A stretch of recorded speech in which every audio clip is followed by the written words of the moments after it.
사도행전 16장 11절부터 15절 말씀 제가 한 절, 여러분 한 절 읽고 마지막 15절은 함께 읽도록 하겠습니다. 우리는 드로아에서 배를 타고 사모드라게로 직행하여 이튿날 네아폴리로 갔다가 거기서 드디어 빌립보에 도착하였다. 빌립보는 마게도냐 국경에서 조금 들어간 곳에 위치한 로마의 식민지였다. 우리는 거기서 며칠을 지냈다. 안식일이 되자 우리는 사람들이 기도하러 모이는 곳이라고 생각되는 교회의 강가로 갔다. 그리고 거기 모인 여자들에게 성경을 가르쳤다. 그들 가운데는 두아디라에서 온 자세곡강 장수 루디아라는 여자도 있었다. 그 여자는 오래전부터 하나님을 공경해 오고 있었다. 그래서 루디아가 귀를 기울이고 있을 때 주께서 그 마음을 열어주셔서 바울이 말하는 것을 다 받아들이게 하셨다. 함께 읽겠습니다. 루디아가 온 집안 식구들과 함께 세례를 받고 나서 말하였다. 만일 저를 주님의 충실한 신도로 여기신다면 제 집에 오셔서 머물러 주십시오. 그 여자가 무척 간곡하게 청하였으므로 우리는 그 초대를 받아들였다. 아멘. 오늘은 기도하는 강가에서 만난 루디아라는 주제로 말씀을 전하겠습니다. 사람에게 있어서 인간관계는 참으로 중요합니다. 일반인이나 성도들이나 다 그 마음은 한결같아요. 나 오늘 좋은 사람 만났으면 좋겠어. 나 이번 해에는 정말 참 인간관계를 만났으면 좋겠어. 나는 진짜 좋은 친구 만났으면 좋겠어. 나는 멘토를 만나고 싶어. 이러한 마음을 가지고 살아갑니다. 우린 새해 첫날서부터 시작하는 시기지만은 어떻게 보면은 평생의 수건일 거예요. 나와 함께 마음을 같이 하는 동역자가 있었으면 좋겠다라는 것이죠. 저도 인생에 있어서 나름 다양한 사람들을 만났습니다. 저도 멘토가 있었으면 좋겠고요. 심지어는 저에게 형이 있었으면 좋겠다라고 생각했어요. 나의 고충을 들어주고 그 문제를 같이 해결해 갈 수 있을 만한 그런 형이 있었으면 좋겠다라고 생각했어요. 근데 잘 없더라고요.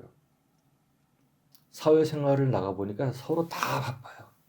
이 사람은 저것 때문에, 저 사람은 또 다른 일 때문에 계속 바빠요. 그리고 저 또한 사람과 대화하는 법이 되게 서툴렀어요. 그래서 인간관계가 그렇게 원활하게 이루어지지 못했어요. 그런데 그럼에도 불구하고 저에게 찾아온 인간관계는 되게 따뜻한 인간관계도 있었어요.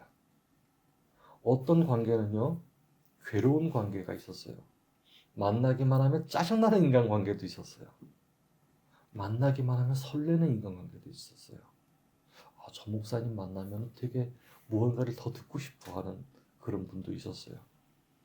어떤 사람 만났을 때는 내 삶이 저주스러웠던 때도 있었어요. 그분이 저를 도구로서 생각을 했었기 때문에, 사람으로서가 아니고 그냥 일반적인 도구로서만 생각했기 때문에 참 마음이 아팠던 인간관계도 있었어요.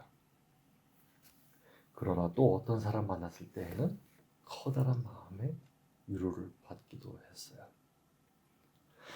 사도 바울이 전도 여행을 떠나며 여러 사랑을 경험하듯 저와 여러분도 인생의 길에서 여러 경험을 해요. 여러 사람을 만나요. 앞으로 우리에게 주어진 시간이 얼마인지 모르겠지만 하나님께서는 그런 인간관계를 만나게 하셔서 우리의 마음에 하나님이 살아계시는 것을 느끼게 하실 거예요. 그러나 무엇보다 우리 성도들은 하나님의 말씀을 따르며 동력자를 구해야 하겠습니다. 믿음의 동력자를 말이죠. 하나님 나라를 위해서 하는 모든 일들에 대해 하나님께서는 크신 은혜를 내려주실 거예요. 너희는 먼저 그의 나라와 그 일을 구하라. 그리하면 이 모든 것을 너에게 더하시리라. 예수님께서 말씀하셨어요. 이것은 뭐냐면은 너희가 원하는 것을 받기 위해서 하나님의 일을 하라라고 하는 뜻보다는 먼저 하나님의 나라와 먼저 하나님의 뜻을 생각하고 그것을 실행하려고 해라. 이것이 하나님께서 기뻐하신 것이다. 그러면은 너희의 아버지 되신 하나님이 너희에게 필요한 것을 채우지 않으실까 보냐 라는 말씀입니다. 물론 저는 그 말씀을 듣고 나서 한편으로 이렇게 생각했어요. 어이구, 하나님 일 하다가 고생했는데 참 그러기도 하겠습니다. 아니요. 지나고 나서 보니까 고생은 정말 많았어요. 그러나 하나님의 은혜는 뒤돌아보니까 더 많았습니다. 자, 그렇다면 우리는 오늘날 2025년에 동역자를 어떻게 만날 수 있을까요? 사도행전 16장 11절에서 15절 말씀을 보면 하나님이 우리에게 주시는 은혜가 있습니다. 오늘 그 은혜를 나누는 시간 되기를 바랍니다. 자, 우리는 어떻게 동역자를 만날 수 있을까요? 첫째, 따라하겠습니다. 하나님의 길을 갈 때 하나님의 길을 갈 때 동역자를 만납니다. 동역자를 만납니다. 아멘. 11절부터 12절 말씀 함께 읽어볼게요. 시작. 우리는 드로아에서 배를 타고 사모드라게로 직행하여 이튿날 네아폴리로 갔다가 거기서 드디어 빌립보에 도착하였다. 빌립보는 마게도냐 국경에서 조금 들어간 곳에 위치한 로마의 식민지였다. 우리는 거기서 며칠을 지냈다. 아멘. 사도 바울과 신라는 하나님의 말씀에 순종하면서 길을 갔습니다. 하나님께서 사도 바울, 신라야, 너희는 여기로 가라 했을 때 싫어요, 안 가요. 그런 게 아니고 하나님께서 여기로 가라 했을 때 네, 하나님 제가 갈게요. 순종했었어요. 특별히 하나님께서는 마게도냐 사람의 환상을 보여주셨습니다. 바울은 그 환상을 보고 마게도냐로 가는 길에 대해서 순종을 했어요. 사도 바울은 드로아라는 항구 도시에서 배를 탑니다. 그리고 마게도냐 지방 중에서도 빌립보의 도시 네아폴리 항구에 도착했습니다.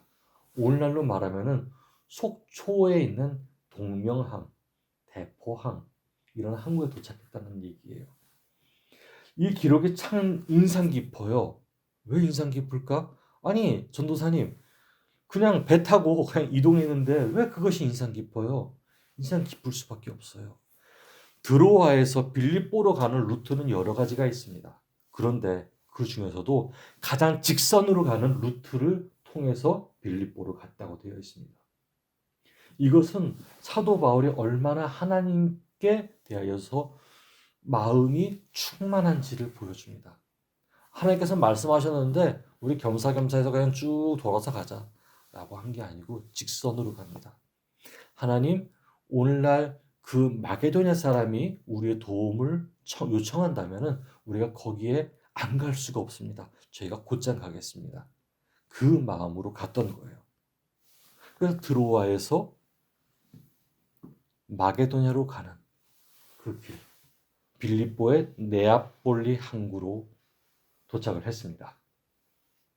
여러분 앞에 나타난 환상이나 환경이나 그 밖에 다양한 모습으로 우리에게 주는 메시지가 있어요. 우리는 그 메시지를 가지고 먼저 연구를 해요. 이게 하나님의 뜻인가 아닌가. 그런데 만약 그것이 하나님의 뜻에 맞다면 즉시 순종하게 되기를 원합니다. 저는 춘천에 오는 것이 2021년이죠. 2021년에 여기 춘천에 오는 것이 하나님의 뜻인지 아닌지 되게 아리까리했어요. 이거 내 뜻인가? 이거 혹시 사람의 뜻 아닌가? 되게 아리까리했어요. 그래서 처음 춘천에 왔을 때 불안했어요. 분명히 보여준 것은 내가 직접 어떻게 환경을 바꾸려고 하지 않아도 그렇게 됐던 것뿐인데 나는 그게 그렇게 썩 와닿은 것이 아니었나 봐요. 내 마음속 한켠에는 아직까지 불안함이 있었나 봐요. 그래서 초조하기도 하고 불안하기도 해서 불면증을 안고 살았어요. 나 여기서 되게 잘해야 돼. 나 여기서 진짜 무언가를 보여줘야 돼. 불안했었나 봐요. 요즘 있는 불면증보다 더 큰 불면증이 있었어요. 하나님의 뜻인가 보다. 하나님의 계획이 여기 있나 보다.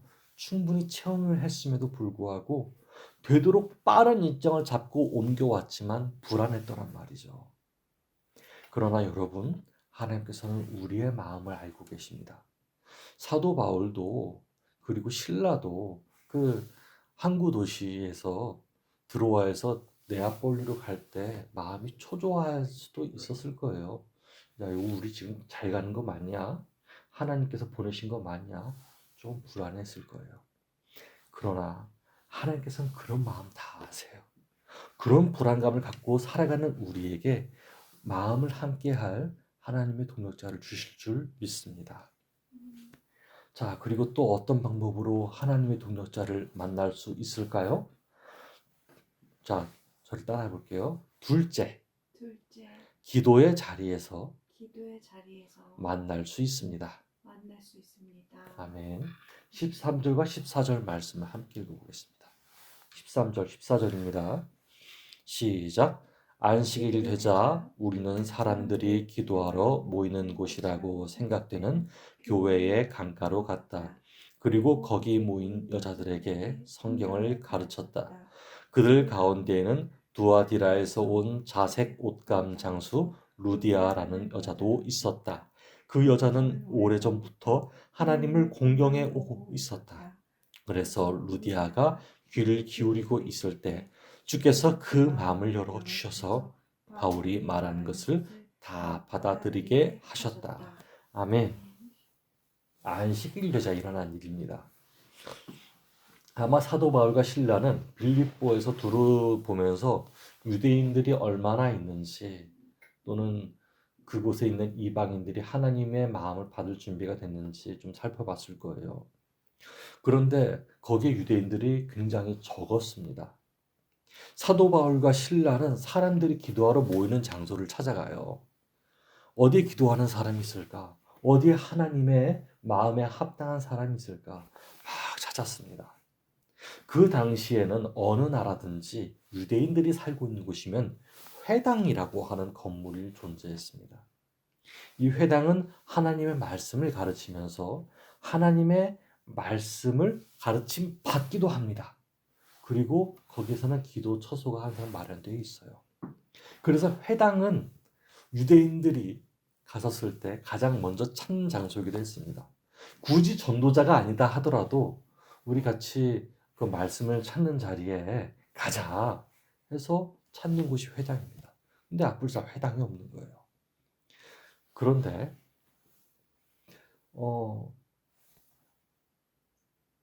회당이 왜 없었을까라는 생각을 해보게 됩니다. 왜 회당이 없었을까? 그쪽 마게도냐에도 유대인 사람들이 살았을 것 같은데 조건이 있어요.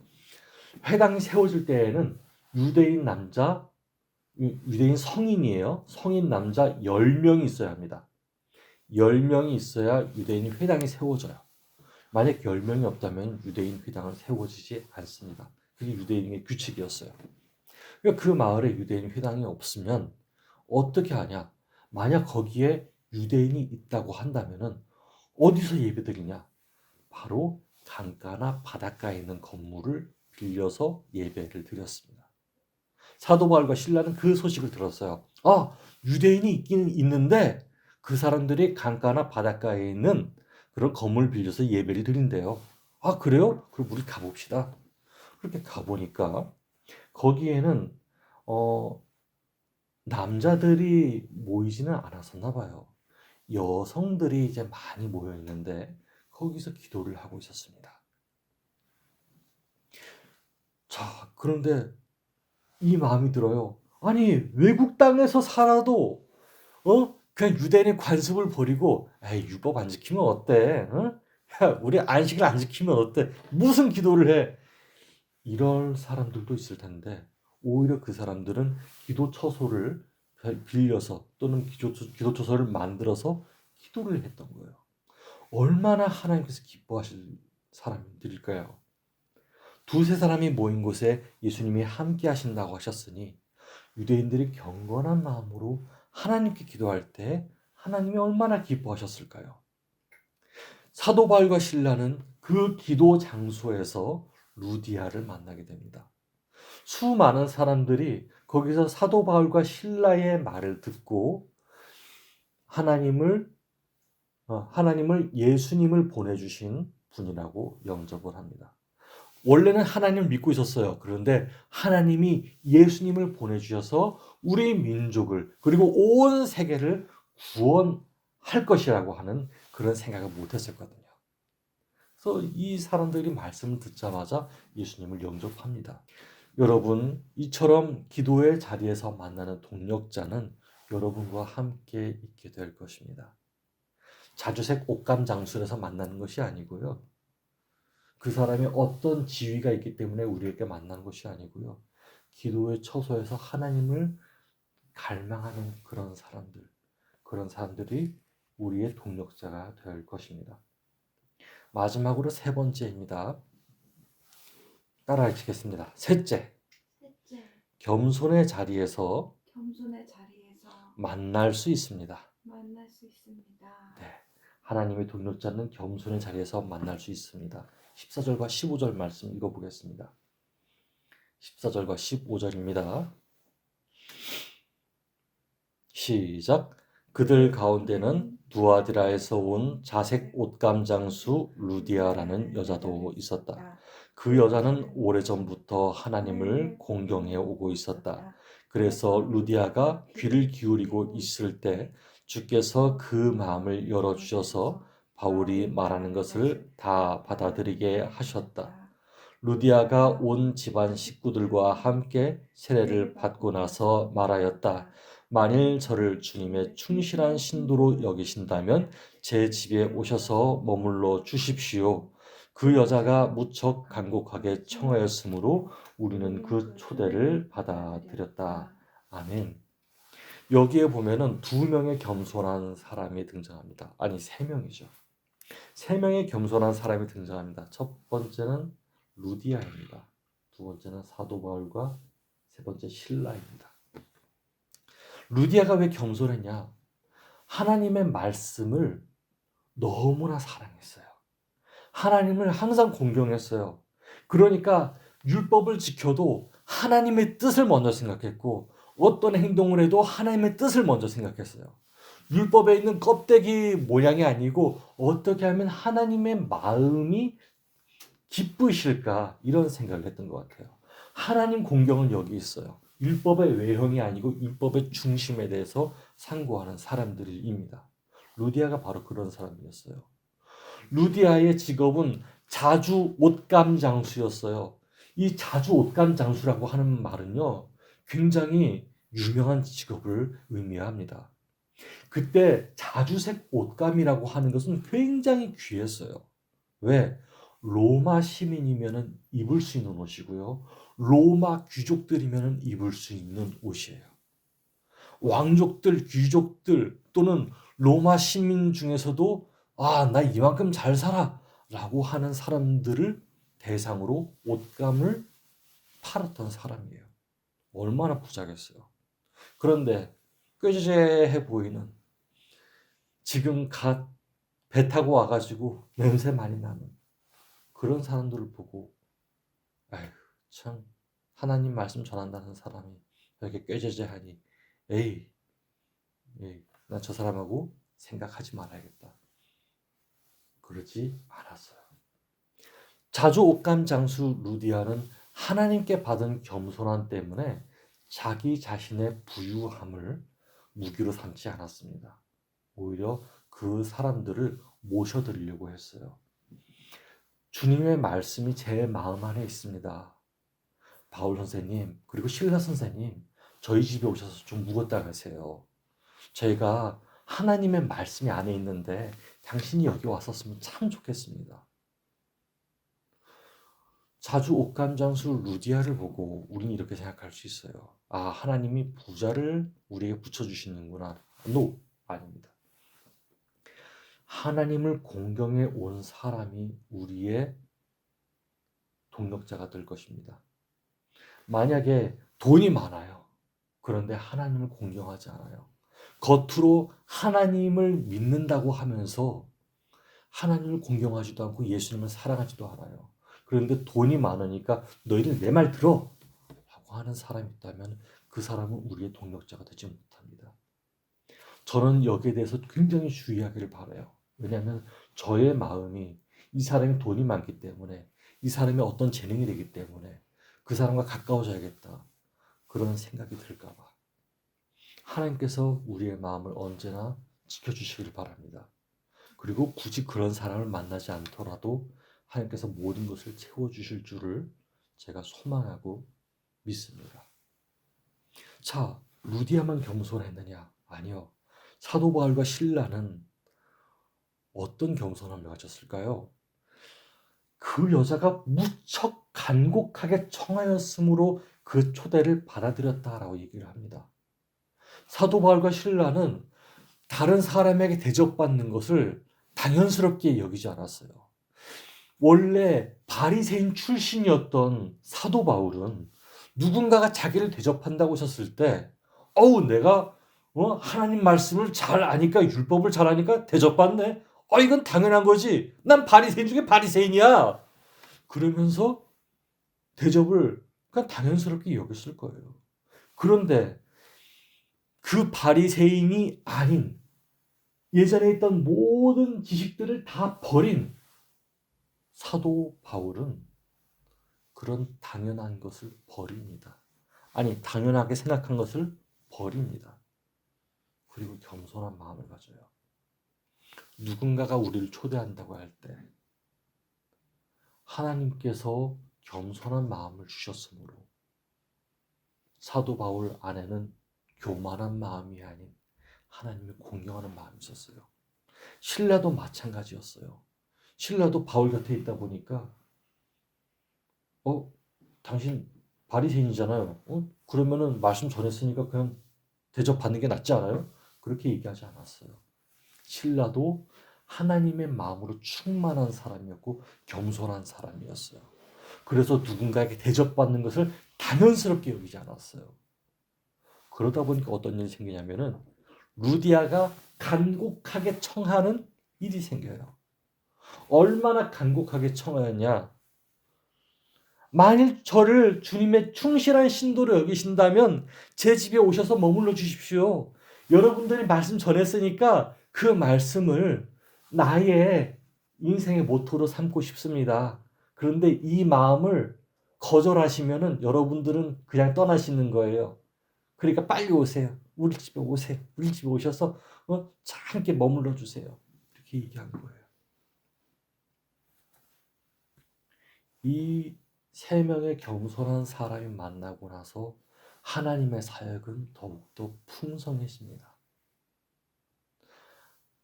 우리가 2025년 만날 사람들은 어떤 사람들일까? 저는 잘 모릅니다. 그 이름도 모르고요. 연령도 몰라요. 생김새도 몰라요. 다만 저희가 알 수 있는 것은 지금까지 우리와 함께 있던 인간관계를 사랑하면서 앞으로 올 인간관계에 대해서 하나님께 간구하고 하나님의 생각에 맞추면서 살기를 바랍니다. 그럴 때 하나님께서 우리에게 꼭 필요한 동력자를 주실 줄 믿습니다. 함께 기도하겠습니다. 하나님 감사합니다. 오늘 우리가 하나님 말씀을 들었습니다. 하나님, 우리는 사도 바울과 실라와 루디아처럼 하나님 안에서 동력자의 관계를 얻기 원합니다. 이 동력자의 소개를 하나님으로부터 받았을 때에 우리가 겸손한 마음으로 그 동력자와 동행하기를 원합니다.